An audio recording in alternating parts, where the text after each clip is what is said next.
Uyu munsi tugiye kuvuga ku mazina. Amazina meza ajyanye atatu y'abana b'abakobwa ndetse n'andi mazina y'abana b'abahungu. Bahaye ikaze. Duhereye ku mazina y'abana b'abakobwa, izina rya mbere twabahitiyemo ni Atone Rina Skyla.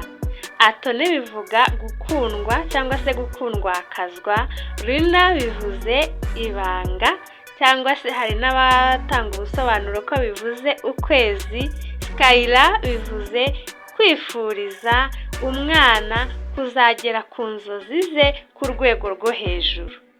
Izina rya kabiri Agwize Saro Eloise. Agwize bivuze uburumbuke, Saro bivuze umutako w'ubwiza, Eloise bivuze ubuzima bwiza. Izina rya gatatu twabahitiyemo ni Eza Shimo Rayini.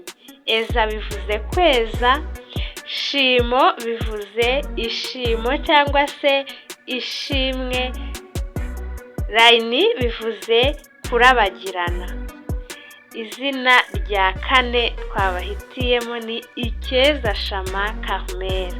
Ikeza bivuze uburanga buhebuje, Shama bivuze amahoro, Carmel bivuze ahantu heza hafite ubwiza butangaje. Izina rya gatanu twabahitiyemo ni Irisa Noha Ivy. Irisa bivuze ubudasa, Noha bivuze kubaha, Ivy bivuze gutoha cyangwa se gushisha. Izina rya nyuma ku bana b'abakobwa twabahitiyemo ni Abeza Mona Elsie. Abeza bivuze ubwiza, Mona bivuze inzozi, Elsie bivuze intsinzi. Tugiye ku mazina y'abana b'abahungu, amazina atatu meza ajyanye agezweho wakita umwana w'umuhungu.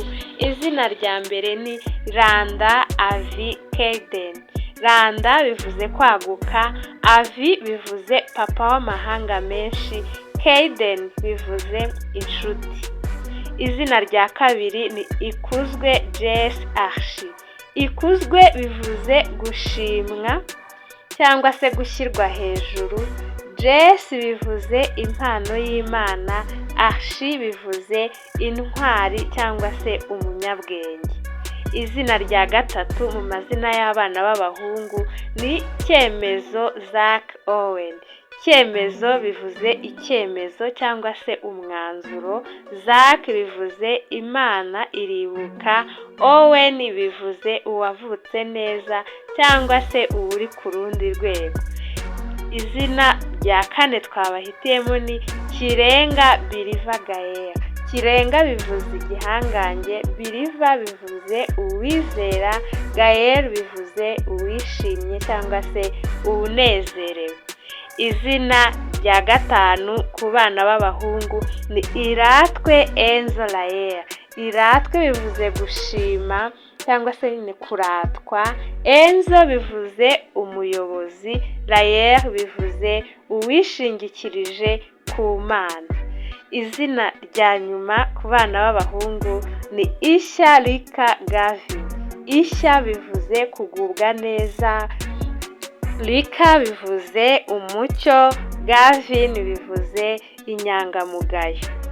Ayo niyo mazina twari twabateguriye atandatu y'abana b'abakobwa n'andi atandatu y'abana b'abahungu. Ndagushimiye cyane wowe wakurikiye iki kiganiro, mwifuriza kugubwa neza aho uri mu bice bigiye bitandukanye, kandi mwifuriza kutubwira muri komenti izina wakunze muri aya ngaya cyangwa se iryo wifuza ko twazakubwiraho ubutaha.